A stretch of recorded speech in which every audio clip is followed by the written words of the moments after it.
Now it's time for concealer. And I am telling you, not because I sell this, but because it is the best concealer on the planet. It is going to conceal whatever you want it to. It is great for highlighting, but it is not heavy at all. The Skin Perfecting Concealer just takes a very small amount. Now I apply it to my hand or my wrist so that the concealer will warm up from my body temperature and be easier to spread out. I am going to use a concealer brush to apply the concealer because, again, this is a very concentrated concealer, and I love the way that this brush applies the concealer, spreads it out nice and even.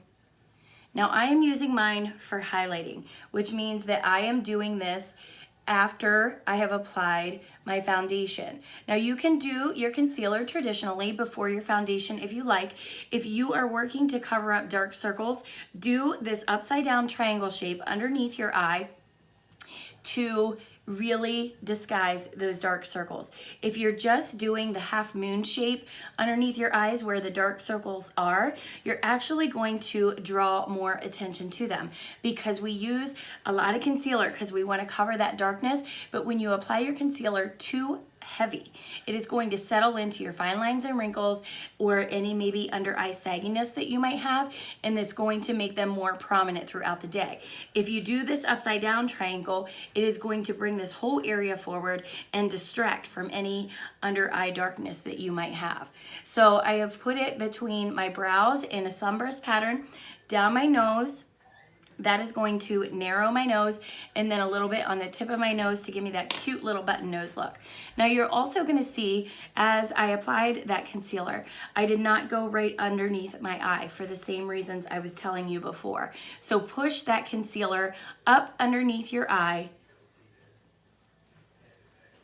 and just tap, tap, tap to blend. You don't want to swipe and push the concealer away from the area where you want it. So using a blending bud like this is super helpful. Just keep tapping and pushing that concealer up underneath your eye. And then of course you want to make sure that all around that triangle shape you have that nice and blended. And once you've pushed it into your skin, you can, lightly, kind of feather it out so that it blends into your foundation. If you are wanting to highlight, you are going to choose a shade that is 2 to 3 times lighter than your foundation. If you are wanting to just conceal and use this before your foundation or to cover a blemish, then you want to go 1 shade lighter, or you can also go with the exact match of your foundation. So that is the Touch Skin Perfecting Concealer, and this amazing little tube will, no joke, last you for a year. It is that concentrated and it is that amazing. Thanks for watching.